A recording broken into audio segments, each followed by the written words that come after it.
she's living in Europe. Macron był gotowy wziąć udział w takiej debacie. We have this pleasure. Tak.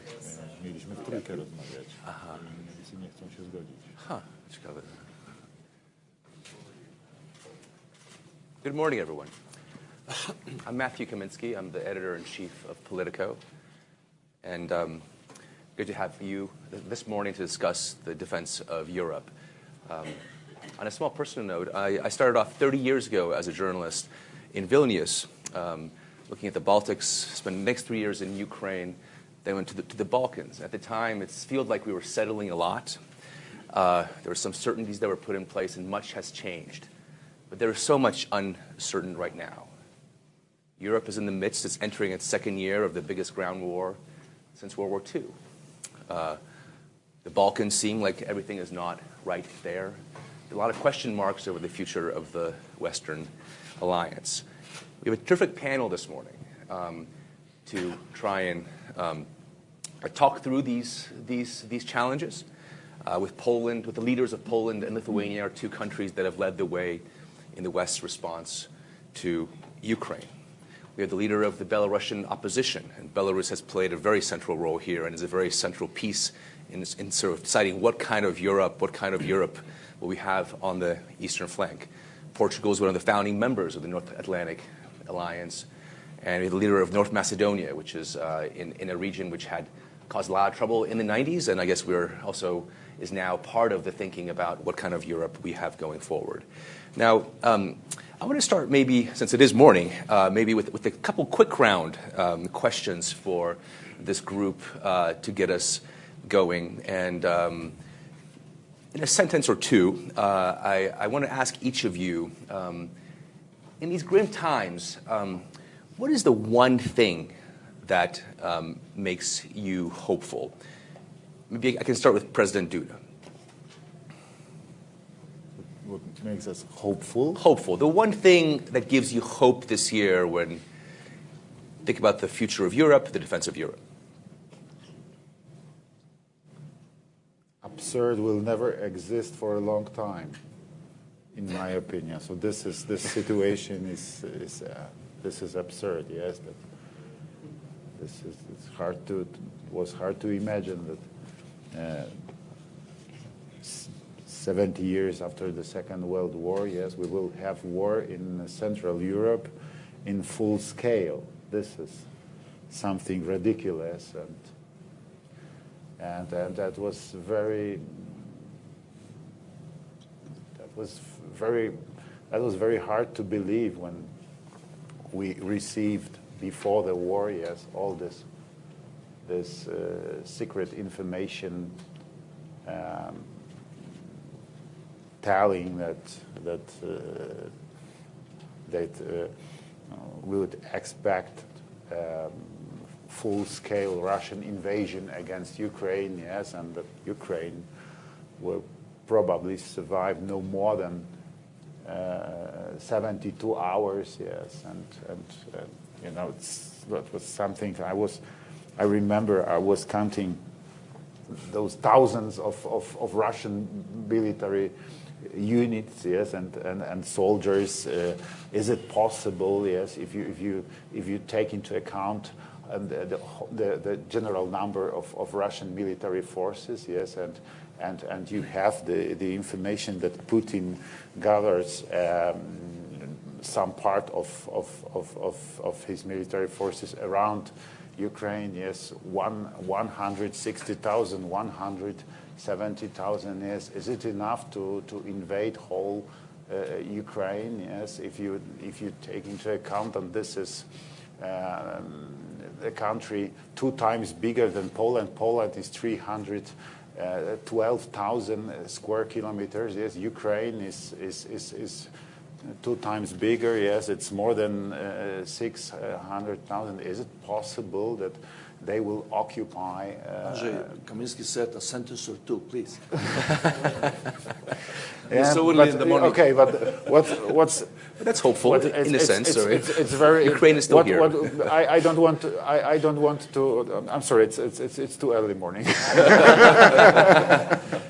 I don't want to speak about about hope. Yes, I'm very happy that Ukrainians are so brave, and a day before the invasion, few hours before the invasion, when we both visited Kiev with President Gitanas Nauseda. Yes, we talked with Volodymyr Zelensky. He said to me, Andrzej, we are really ready. He said to me, we are really ready, and we will never survive. We will never surrender. Yeah. Perfect. President Nauseda, what? I would like to stress a few moments. First of Again, all, a couple of sentences. okay, Maybe more than two, but less than five, I think. I try my best. First of all, the success of Ukrainian military forces in the battlefields. I remember our first meeting after the war broke out on February 25th in European Council. And there was direct connection with Volodymyr Zelensky, and the mood was that maybe it will continue 1 or 2 weeks, but not longer. And now we already approach 1 year anniversary, terrible anniversary, but 1 year anniversary of this war. The second issue is, despite our some disagreements, we stay united. I am talking about European Union and also other like-minded countries. And you see, we passed already 9 packages of sanctions, sometimes with certain exemptions that trying to take into account the specificities of some countries. But even having quite difficult situation, we were able to stay united. And this unity is productive. There are 2 kinds of unity. Unity which is just cannot produce anything, and unity which is still productive. It leads us to the decisions. So those 2 moments, I think, they are very important, and if we will be able to increase the support to Ukraine, first of all in military sense of this word, I think the victory will be there, and this is not so long way to go. Super. President Pendarovski. 2 sentences? Yes. The situation is completely desperate. Speaking about the European continent, we have multiplying crises simply reinforcing each other. There is no too much room for hope. But I will take the solidarity being shown on the unprecedented levels among the European partners and transatlantic bond, which has been never stronger in a decades. I will take the hope from last year as the point of departure for hope for this year. Thank you. Thank you. And as for me, I think that unity of democratic countries and decisiveness of countries gives me hope. And I know that, for example, Belarusians, they have already ripe for democratic changes in our country, and they will stand for these changes till the end. And I'm grateful that there are such leadership as Polish leadership and Lithuanian leadership that show example for other countries how to deal when enemy is knocking to your doors.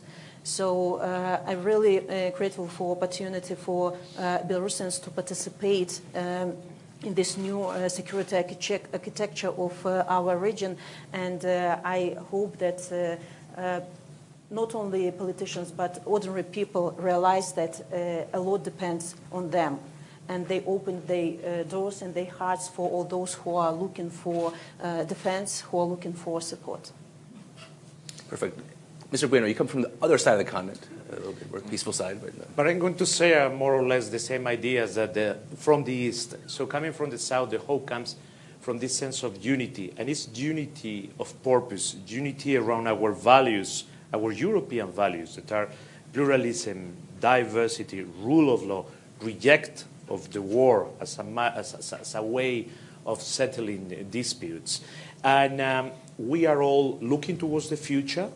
Our future is European integration and these European values, and we are rejecting those that look toward the past, a very dark past in Europe, the spheres of influences, walls, fences. So this is the real hope. You know, I was going to ask, as a follow-up, a quick round question, what worries you the most? But I think we got from all of you kind of a sort of hint of the worries.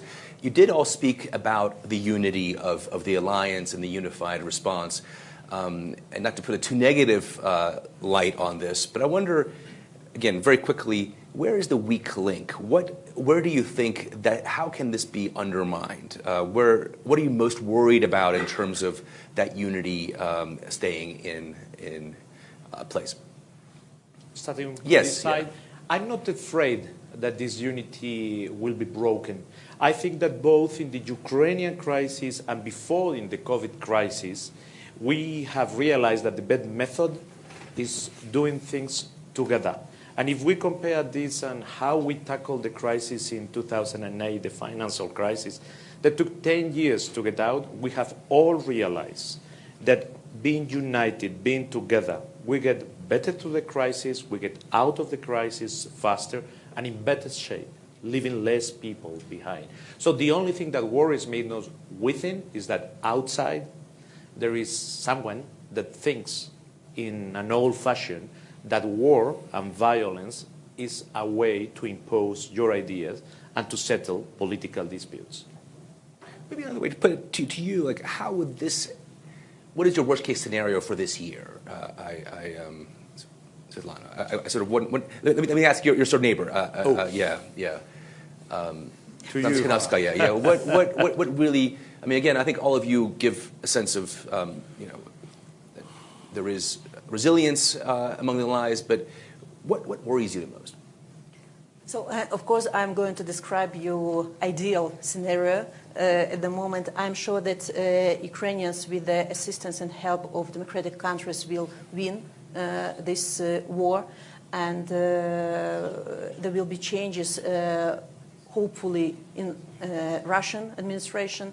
And so as we know that the fate of Ukraine and Belarus are intertwined, so I'm sure that the victory of Ukraine will be a new window of opportunities for Belarusian people to uprise again and to get rid of this dictatorship. So Belarus and Ukraine will be free, and we will become part of European family of countries, and in Belarus we will build democracy. In Ukraine they will restore their cities again with the help of the world, and everybody will be happy. It's an unusually bright view from our part of the world. But we live in reality, and I understand that there can be different scenarios, but we have to be prepared for everything.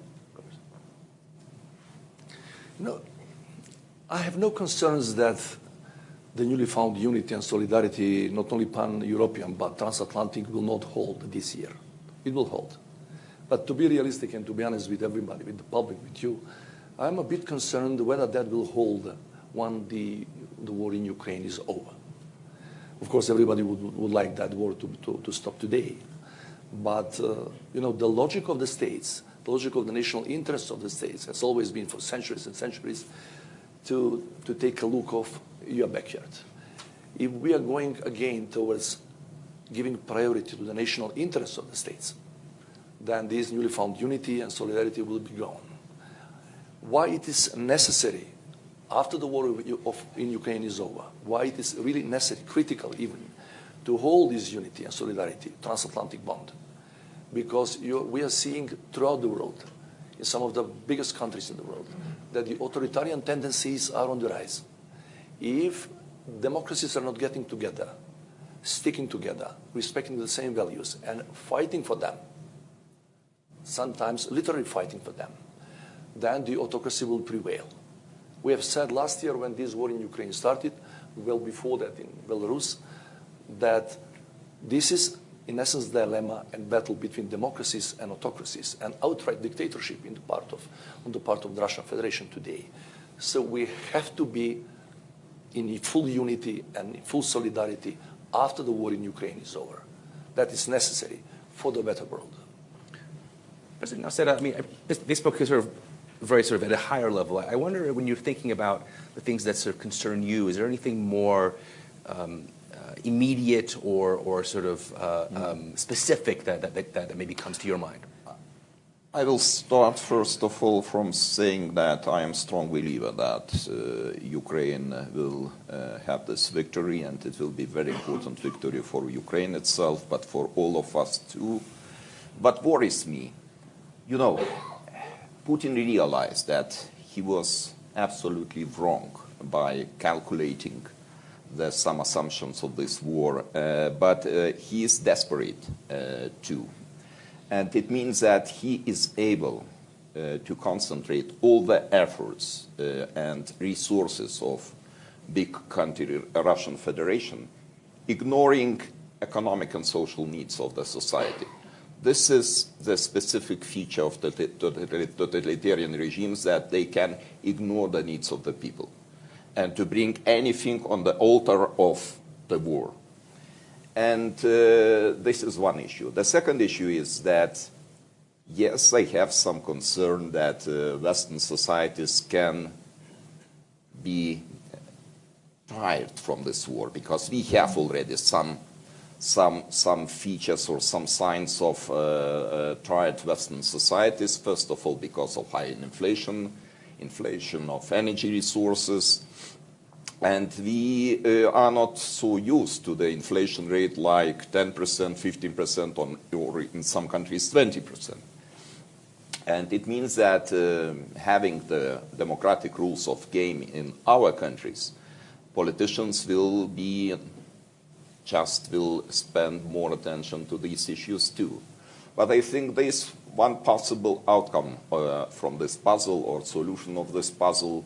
We have to stay united, and we have to take all the decisions which are oriented towards reduction of dependence on Russian energy resources.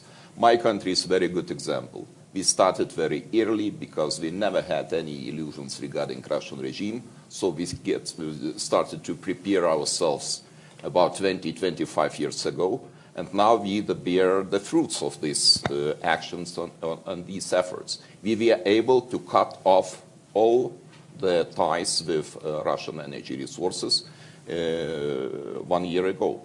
And I think this is very important to do at the European Union level. We started quite successfully, but we have to continue, because some countries are still dependent. They are exposed to the Russian blackmailing, especially energy blackmailing, and this is very important to break up this dependence. A chance for one word answer even, and then I want to come back to you with a more specific question that will require more. What is the weak link in the West's response to Ukraine? There has been one message from Ukraine since the beginning of the war. This is what Volodymyr Zelensky told us at the beginning on the phone. You know that at the beginning of the war, I talked with him practically every day, even a few times a day on the phone, and there has been one message: weapons, weapons, and once again weapons. We need weapons. We need military support, and this is the most important element of this game. Yes, if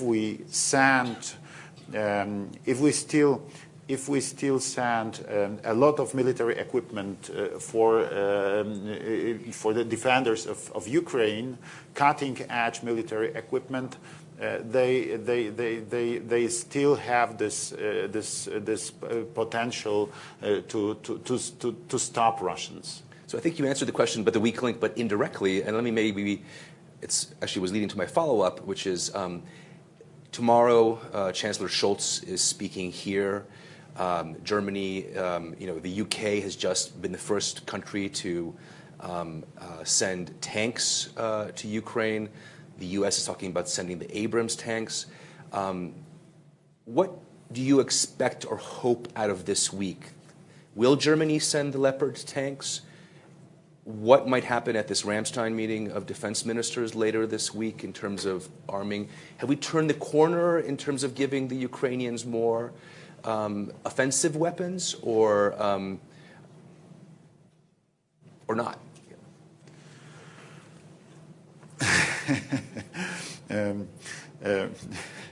5 days ago, I announced our decision about Leopard tanks. Yes, one company of Leopard tanks. It's about 14 tanks. We really decided to send it to Ukraine, but we hope and we are trying to organize a bigger support for Ukraine. So we hope that there is a few partners, a few allies who will give tanks to Ukraine, Leopard tanks, Challenger tanks from Great Britain. Yes, and so we hope that producer of the tanks, Germany, will also participate in this, in my opinion, very good idea. I was asked by Volodymyr Zelensky for that military support a few times. He said to me, Andrzej, we need modern tanks because it's the only way to stop the Russian invasion. Now we sent to Ukraine our Krab howitzers, yes, very modern and very efficient. We sent to Ukraine more than 260 our tanks, but old ones, but old tanks.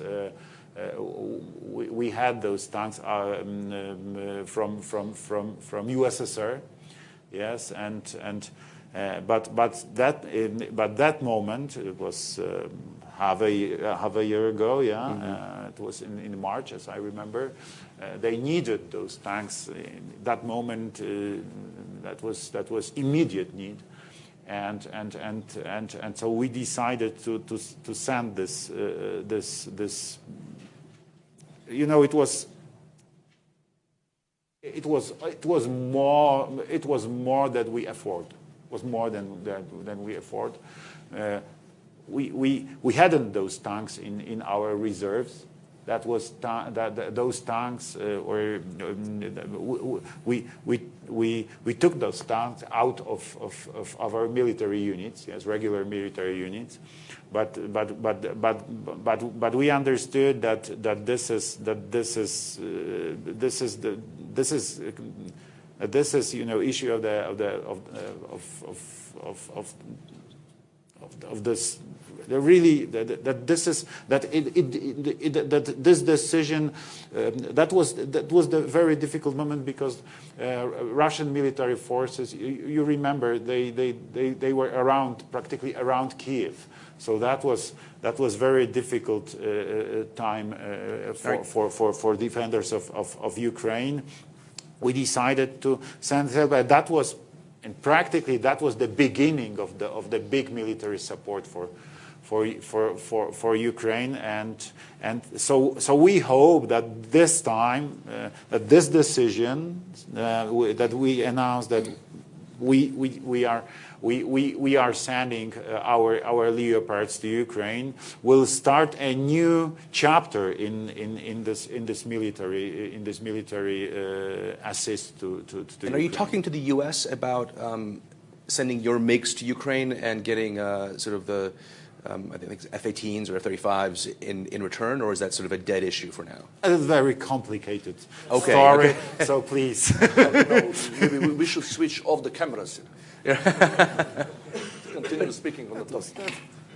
Mr. Bueno, from a NATO perspective in a country further away, how much more do you think the alliance should be providing in terms of military hardware to Ukraine? I think that the unity of all Europeans, with our natural transatlantic allies, especially the United States, is out of question. But it must be very clear, and this is also an important part of what is going to be at the stake this year, that this is Vladimir Putin's war. Neither NATO, no European Union, no any European country has won in this war or is at war against Russia. Because sometimes in Europe and in this panel, we all know what we are talking about. But last week, I traveled to Western Sub-Saharan Africa. The week before, I was in Latin America. Things don't seem that clear. Sometimes it seems like this is Russia against the Western world. We must keep remembering NATO is not a part of this war. President Zelensky and Ukraine didn't want this war and didn't do anything to deserve this war. This is Russia's war. So far, the political support comes from all allies, but the weapons comes from European Union and from European Union countries. And I think it is very important to make these things clear, because otherwise we can lose a lot of partners around the world. That's a very good point. And President Nauseda, I'm curious to you. That sort of speaks to some divisions within the alliance about how far to go. Obviously, I wonder how you've managed those divisions, since you're obviously in the more the avant-garde in terms of trying to push the alliance forward. We are not a big country, of course, but we started to support Ukraine militarily, and we have the example how decisive we can be. And we started to deliver stingers to Ukraine even 2 weeks before the war started. And this was our strong commitment and absolute unity in our society. I have to stress this factor too, because in Lithuania, 99.9% of the population strongly support Ukraine, and this in such an environment it's very easy to take the decisions, tough decisions. But sometimes, yes, I have the impression that somebody has to take the first move, like in the story with the tanks. I like to play chess. So in chess, you have to take the move, and then others will follow.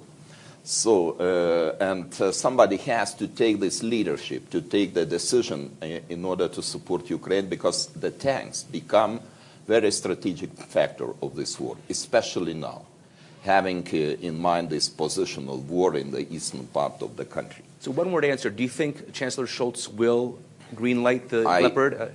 I strongly believe that Chancellor Scholz will decide on this. And I was a witness of a very important break point or turning point in the thinking or mentality of Germany. By the way, one more witness was Prime Minister of Poland, Mr. Morawiecki, and we visited Berlin. And at that time, Germans decided that instead of providing humanitarian aid, they decided to deliver weapons. It was first very important qualitative moment in the decision-making of Germany.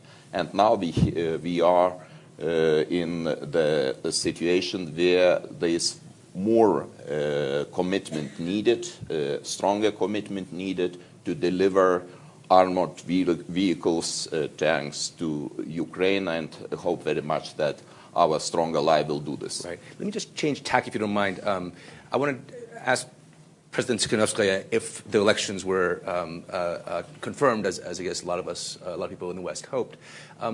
What is your reading of where Lukashenko is right now? And do you expect that he would or Putin would open that northern front from Belarus? So first of all, when you are asking our panelists about weapon, I feel a little bit as alien here because we are, as Belarusian people who are under repressions for 2.5 years already, we can't give HIMARS or crabs to Ukrainian people.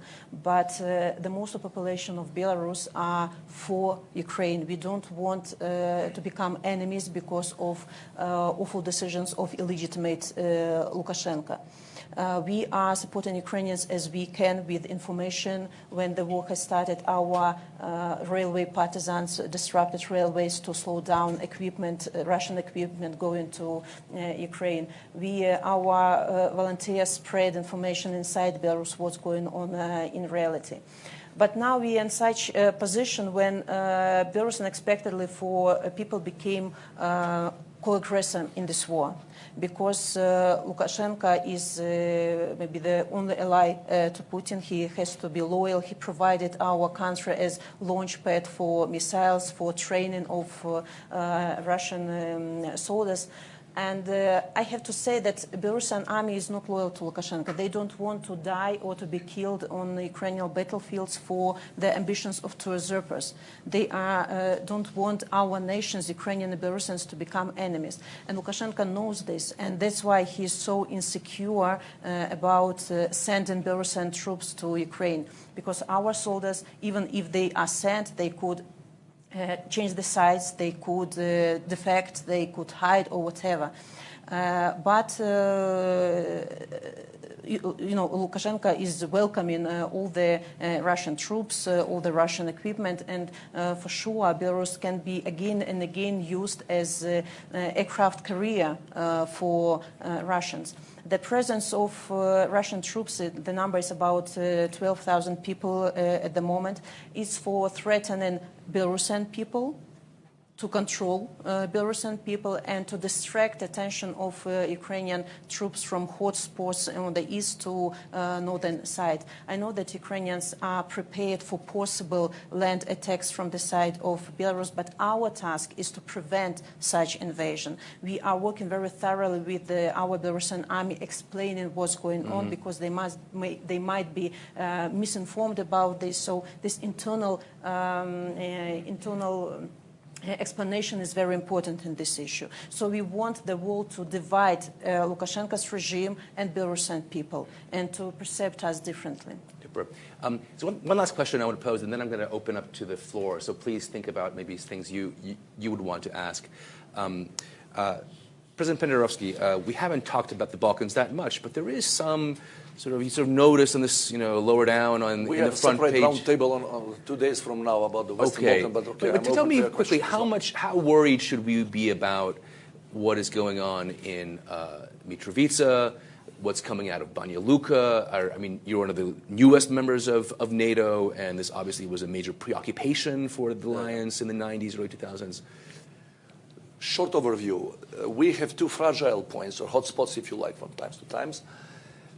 In the Western Balkan region, this is Republika Srpska within Bosnia and Herzegovina, and north of the Republic of Kosovo. What Putin's regime is doing is, for years back, not only since the war in Ukraine started, but for years back, he is trying to provoke the people there in order to disrupt the integrity of these two countries.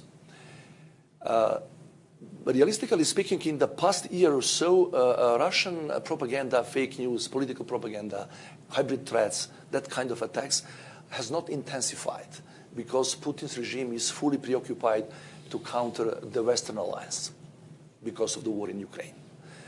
But local actors, some of them who are not quite happy with the so-called peace agreements being reached in the 90s, are doing their part of the job. And they are from time to time provoking with inflammatory rhetoric then some disturbances in these two countries. My guessing is, and my judgment is, that if Russia will try to deflect somehow the attention of the West, again from Ukraine, which is the main theater of war and propaganda, of course, that the Balkan or the Western Balkan region is more prone to that than Baltics. So we should take care about that as an alliance, as a NATO alliance, and as a member states of the European Union or candidates for membership in the European Union, because it seems to me that the so-called soft spots in the whole pan-European security architecture right now, apart from Ukraine, of course, and that danger coming from Kremlin, in this direction is Western Balkan. Who's the key player here, EU, NATO, or the US? United States. Interesting. With due respect to everybody else, and I've heard the Minister of Spain speaking about the European... Portugal. Spain. Spain. Sorry, it was Portugal on the We share the Iberian Peninsula, and I love my Portuguese colleague, but I'm still the Minister of Foreign Affairs. Okay, yeah. Yeah, speaking about Europe, only the European countries, only the European... very shortly, just to explain a bit more, said that only European countries are giving weapons to Ukraine. The most of the weapons, with due respect to everybody of us, my country, North Macedonia, is among the top 5 contributors in the military hardware to Ukraine, but the United States of America is leading the field. Perfect. Are there any questions from the audience? And please pose it as a question and do introduce yourself.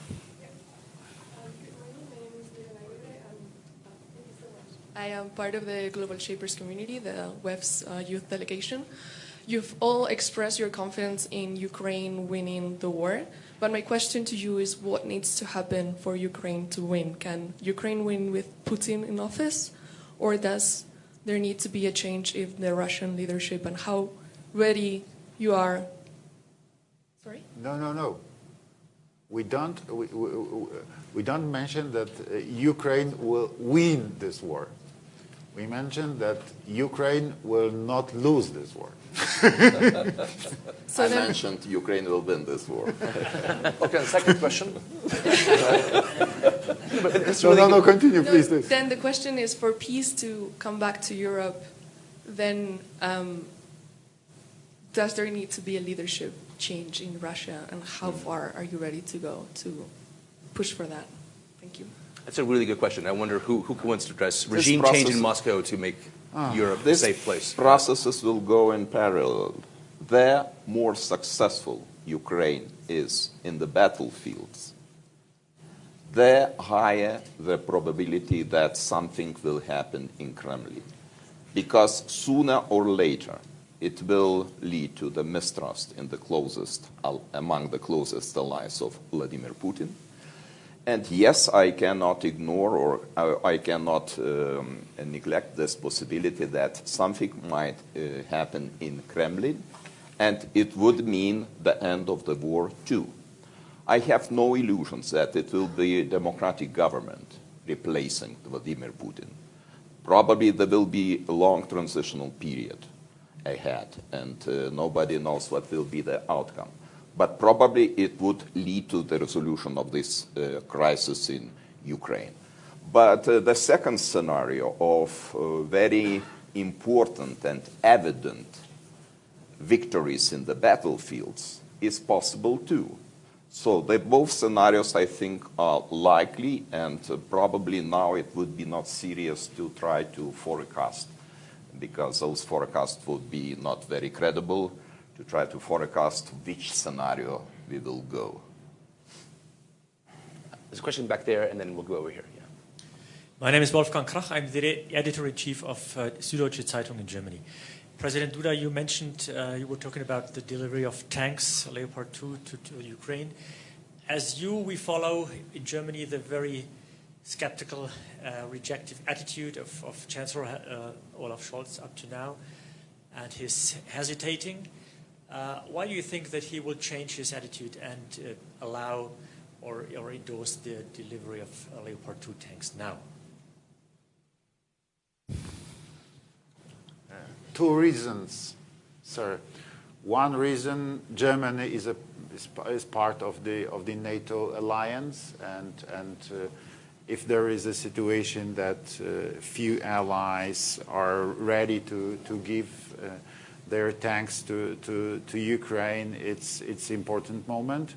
And the second is that, as I see, the pressure of political and German political stage and German public opinion is becoming stronger and stronger and stronger. So I hope that the result of all that and elements all that elements will result in this very, very, very, very needed decision. Right here. My name is Markus Preis. I'm the bureau chief of ARD German TV in Brussels. Since you already answered, my question goes to President Nauseda.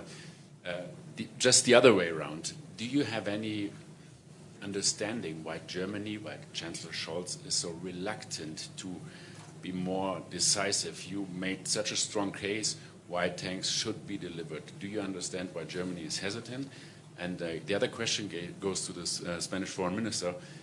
Spain was among the first countries to propose to send Leopard tanks to Ukraine back in summer. If there were a decision right now to send them, were Spain also sending tanks? Thank you. I will try to answer very shortly. Yes, we have 27 members of European Union, but the attitude of the society to what is happening in Ukraine is quite different. I could name again the example of my country. I cannot even imagine that, for example, some demonstrations against the support to Ukraine could take place in my country. Probably they will not collect 200 people in my country. But I understand also that situation in some other countries is different. And President Duda mentioned that the attitude of German society is changing. But still we cannot ignore the reality that still the attitude or the mood of German society is absolutely different comparing with Lithuania.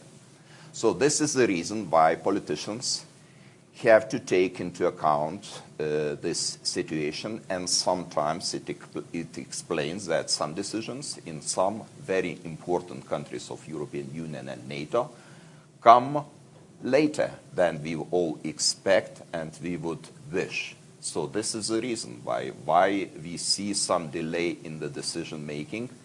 And I have to tell you honestly, it's a pity, because every day of this war costs a lot.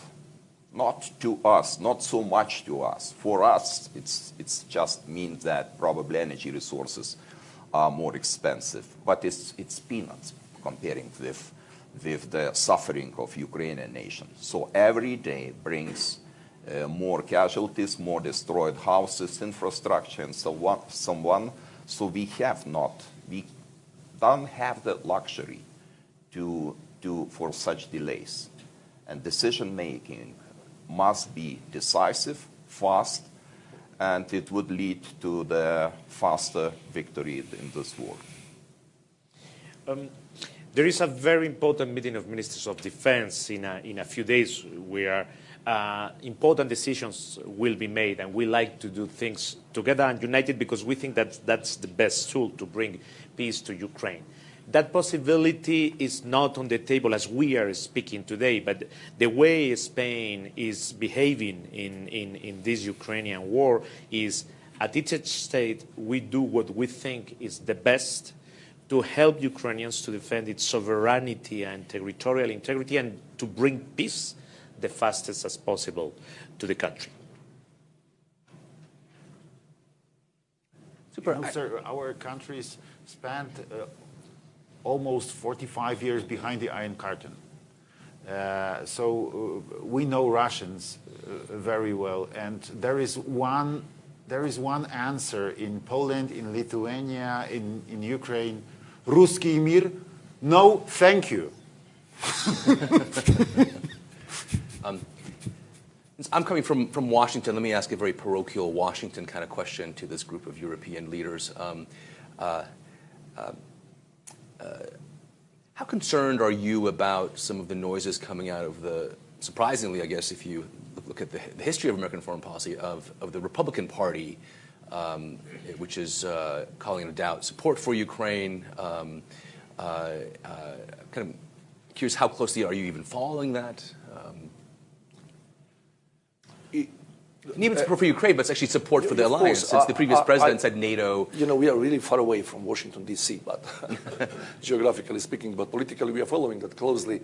I am not seeing very strong signals that within the Republican Party these voices are so prevalent, so to say. And it seems to me that the bipartisan support within the Washington, D.C.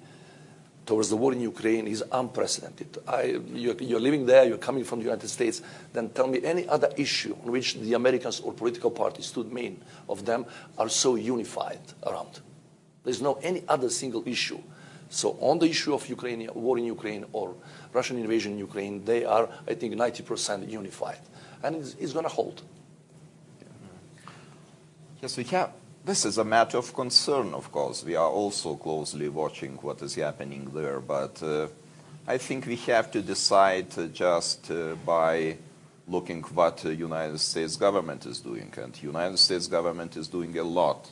And I expect that there will be bold decisions taken in the NATO summit, which will take place in Vilnius this time in July. And we have very high expectations that it will be not only the summit dedicated to our own security, but also the summit dedicated to the security of Ukraine, meaning that we will find some formulas or algorithms regarding the expectations of Ukraine to integrate closer to the NATO too. So far, of course, I cannot say that we will discuss the full-fledged membership of Ukraine in NATO. But we have to find some new expressions or sentences just giving the hope to our friends in Ukraine. Because every time, to repeat what we already said in Bucharest summit in 2008, we keep the doors open. It's not enough anymore. And we got this message very clearly with President Duda when we gathered in Lviv. Okay. Please don't tell us that the door is open, because we cannot find this door, raise this door. When will Ukraine join NATO, do you think? When? Yeah, give me a date. Oh, please give me raise more simple questions, but I believe that it's possible in few years' time. But having in mind that we will be very committed to grant this status to Ukraine, like we did in European Union. I have in mind candidate status to Ukraine. But it will depend very much on the success of Ukraine in this war. One word question to you. When will the regime of Lukashenko fall? I can't say such. One word answer. I don't know such prognosis, but I think that we all have to do everything possible for this happen as soon as possible. And on behalf of all Belarusian people, and I will dare to say on behalf of Ukrainians, that we are grateful to all the countries that are supporting us in our difficult paths to democratic changes, to our serenity and independence. And long live Belarus and glory to Ukraine. Super. Last word to you, and we're over time. So I always say we have to support Ukraine. This is the most important element. But of course, and the United States they have the key, the crucial role in that process. Yes, but you shouldn't underestimate the role of the rest of the NATO alliance, because it's much easier for American authorities, for the President Biden and the members of American administration to send next supplies, military supplies for Ukraine, if they can say, okay, but we help with the rest of the NATO, yes, because Poland sent military support to Ukraine, and this is more than $2 billion. Yes, it's a huge money for the country like Poland. I don't know. Great Britain sent tremendous military support to Ukraine, yes, and even Lithuania. Lithuania is a small country, but they sent practically all their what's the not all weapons. Not all weapons, but stingers. All your stingers. Yes. All yes. your stingers. Out You of sent stock. all your stingers. Yes. There was a moment we sent practically all our Thunderbolt. You know this kind of weapon, yes, against the aircraft. And so it's really a difficult situation, and we understand that. But this military support for Ukraine is a crucial element of how to solve this difficult situation. Super, thank you. On that note, thanks to all the leaders for coming this morning. Thank you so much. Thank you.